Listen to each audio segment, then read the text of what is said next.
Sitharaman serial November 9 நாளைக்கான எபிசோடில் என்ன நடக்கலாம் அப்படிங்கிறத ரிவ்யூவாக பார்க்கலாங்க. அஞ்சலி, பிரியா, சத்யா 3 பேருமே வேகமாக ஓடி வந்து மகா கிட்ட, சித்தி அந்த தையல்காரி உங்களை சாட்டையால் அடிக்க வரா சித்தி, எங்களுக்கு ரொம்ப பயமாக இருக்குது சித்தி அப்படின்னு சொல்லவும் மகா பயங்கரமாக டென்ஷன் ஆயிடுறாங்க. பின்னாடியே சீதா, மீரா 2 பேரும் வராங்க. சீதா பின்னாடி கையில் ஏதோ ஒன்று மறைச்சி எடுத்துகிட்டு வராங்க. ஏ தையல்காரி, என்ன நினச்சி இதெல்லாம் பண்ணிட்டு இருக்க அப்படின்னு மகா கேட்கவும், ஏ சோடாபுட்டி, என்ன நெஞ்செழுத்த இருந்தா மகாவே சாட்டையால் அடிக்க வருவேங்கிறாங்க அர்ச்சனா. கரெக்டாக அந்த நேரத்தில் சேது, ராம், துரை எல்லாரும் வந்துடுறாங்க. சீதா, என்ன இருந்தாலும் மகா இந்த குடும்பத்துக்கு மூத்தவ, நீ இந்த மாதிரியெல்லாம் பண்ணக்கூடாதுங்கிறாங்க சேது. இப்படியெல்லாம் பண்ணணும்னு எனக்கும் ஒன்றும் ஆசையெல்லாம் இல்லை அங்கிள், ஆனால் இப்படி பண்ணி தான் ஆகணுங்கிறாங்க சீதா. திருப்பி அடிச்சேன்னு வச்சுக்கோவேன், உன் மரியாதை கெட்டு போயிடும். ராம், அவளை பேசாமல் கூட்டிகிட்டு போங்கிறாங்க சுபாஷ்.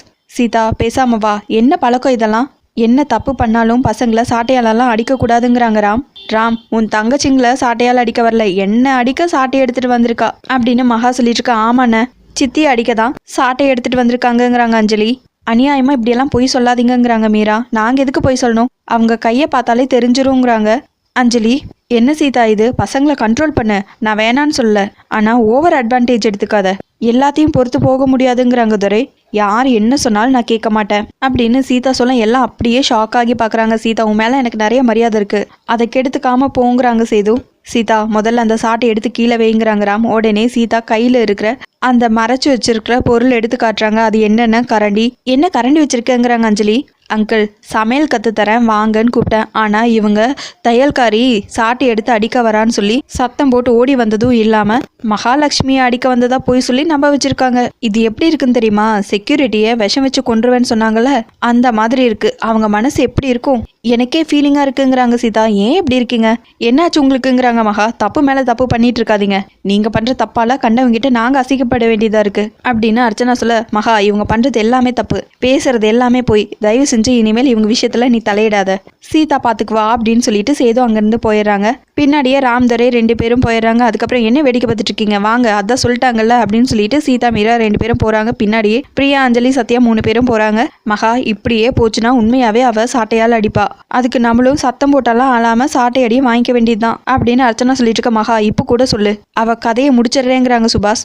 சுபாஷ், கொஞ்சம் பொறுமையாக இருங்கிறாங்க மகா.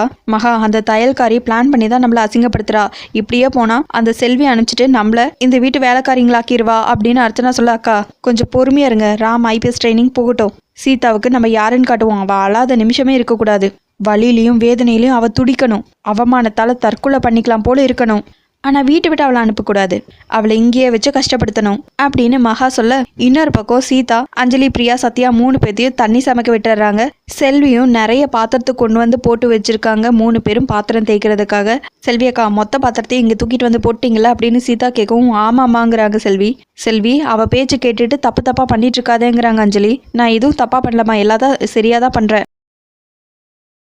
செல்வி, அவள் பேச்சு கேட்டுட்டு தப்பு தப்பாக பண்ணிட்டு இருக்காதேங்கிறாங்க அஞ்சலி. இல்லைம்மா, நான் தப்பு தப்பாலாம் எதுவும் பண்ணல, சரியாக தான் பண்ணுறேங்கிறாங்க செல்வி.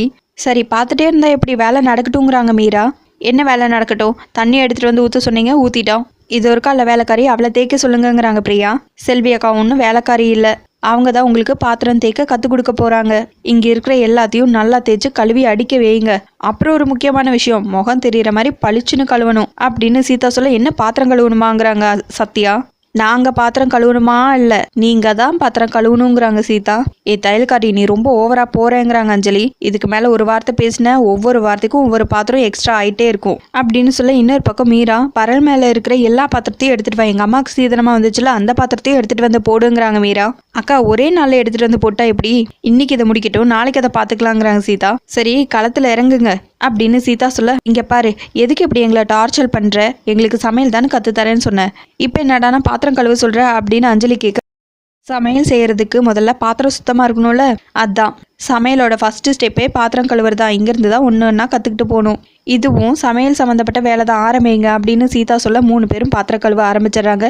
இன்னொரு பக்கம் அர்ச்சனா மகா கிட்ட, பசங்க போய் சொல்லலை, அவள் சாட்டை எடுத்து தான் அடிச்சிருப்பா, இங்கே வரும்போது கரண்டியை கையில் மாற்றி எடுத்துகிட்டு வந்துட்டா, அவளை இப்படியே விடக்கூடாது மகாங்கிறாங்க அர்ச்சனா. ஆமாம் மகா, வர வர அந்த தையல்காரியோட சேட்டை அதிகமாயிட்டே போகுதுங்கிறாங்க சுபாஷ். கரெக்டாக அந்த டைமில் சேது வராங்க. உடனே இவங்க பேசிட்டு இருக்கிறத அப்படியே ஸ்டாப் பண்ணிடுறாங்க. என்னை பார்த்ததும் பேசுகிறத ஸ்டாப் பண்ணிட்டீங்க, அடுத்து என்ன ட்ராமா வச்சுருக்கீங்க அப்படின்னு சேது கேட்க, என்ன ட்ராமா வாங்குறாங்க மகா.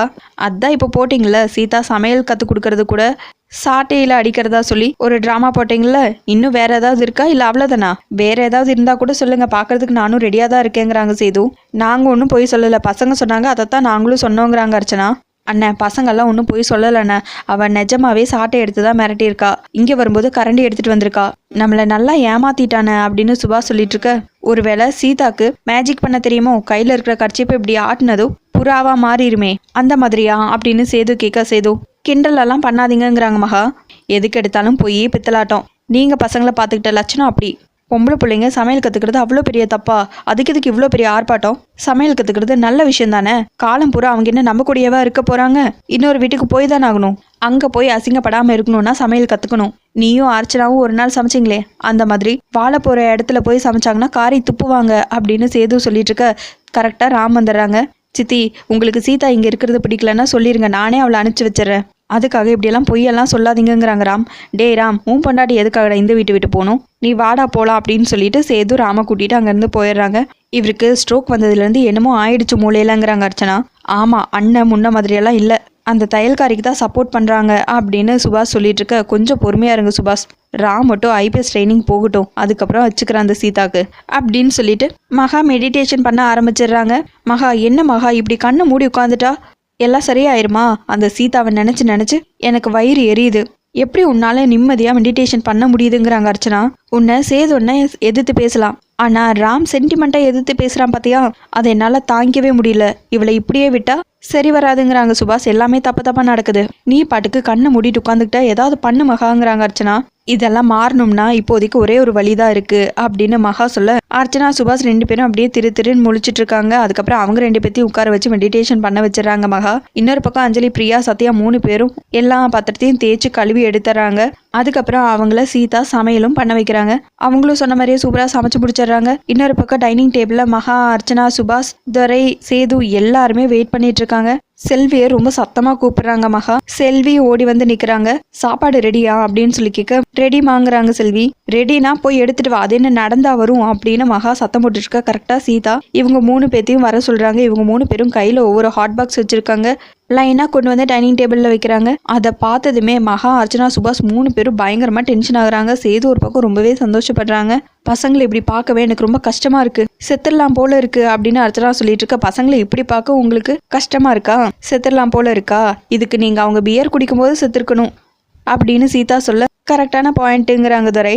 இந்த சாப்பாடு எங்களுக்கு வேணாம் அப்படின்னு சொல்லிட்டு அர்ச்சனா, மகா 2 பேரும் கோச்சுக்கிட்டு எந்திரிக்கிறாங்க. பின்னாடியே சுபாஷும் எந்திரிக்கிறாங்க. கரெக்டா டைமிங்ல சேது தெலுங்குல பேசுறாங்க சுபாஷ் கிட்ட. உட்காந்து சாப்பிட்றா அப்படிங்கிற மாதிரி தெலுங்குல சொல்லவும் சுபாஷ் வேற வழியே இல்லாம உட்கார்றாங்க. சாப்பிடு அப்படின்னு சொல்லவும் சாப்பிட்றாங்க. அஞ்சலி, பிரியா, சத்யா 3 பேரும் எல்லாத்துக்கும் பரிமாறிட்டு இருக்காங்க. அர்ச்சனா திரும்பவும் வந்து, சுபாஷ் என்ன பண்ணிட்டு இருக்கீங்க அப்படின்னு கேட்க, தெலுங்குலயே சுபாஷும் பதில் சொல்றாங்க. அதை கேட்டதும், என்ன சம்மந்தமே இல்லாம பேசிட்டு இருக்கீங்க, உங்களுக்கு ஏதோ ஆயிடுச்சு அப்படின்னு சொல்லிட்டு திட்டிட்டு அங்கிருந்து அர்ச்சனா போயிடுறாங்க. எல்லாரும் சாப்பிட்டு முடிச்சிடறாங்க. அதுக்கப்புறம் மகா, அர்ச்சனா 2 பேரும் அவங்க பொண்ணுங்க 3 பேரும் கஷ்டப்பட்டு வேலை செஞ்சது, பாத்திரம் கழுவுனது, குக்கிங் பண்ணது, இது எல்லாத்தையும் யோசிச்சு பார்த்து செம்ம டென்ஷன்ல இருக்காங்க. அந்த நேரத்தில் அஞ்சலி, பிரியா, சத்யா 3 பேரும் ஓடி வராங்க. பயங்கரமா அலறாங்க. சித்தி, எங்களால் முடியல சித்தி, நம்ம வீட்டில் தான் இருக்கோமா இல்லை அந்த சீதா வீட்டில் இருக்கோமா? காலையில் எந்திரிக்கணும், வாசல் தெளிக்கணும், கோலம் போடணும், குக்கிங் பண்ணணும், தண்ணி எடுக்கணும், மாப் போடணும், இப்படியே போனால் சூசைட் பண்ணிக்கலாம் போல இருக்கு சித்தி. முடியல சித்தி, நீங்கள் ஏதாவது பண்ணுங்க சித்தி அப்படின்னு பயங்கரமாக அழுதுட்டு இருக்க. மகா, ஏதாவது பண்ணு மகா, பசங்க எவ்வளோ கஷ்டப்படுறாங்க பாரு அப்படின்னு அர்ச்சனா சொல்ல, மகா ரொம்ப கோவமா எந்திரிச்சு நேராக அந்த சீதாவை பார்க்கறதுக்காக போகிறாங்க. கரெக்டாக அந்த நேரத்தில் ஆப்போசிட்டில் சீதா, ராம் 2 பேரும் வந்து நிற்கிறாங்க. அதோட எபிசோடு முடிச்சிருக்காங்க. உங்களுக்கு இந்த வீடியோ பிடிச்சிருந்தா லைக் அண்ட் சப்ஸ்கிரைப் பண்ணி நம்ம சேனல் சப்போர்ட் பண்ணுங்கள். தேங்க்யூ.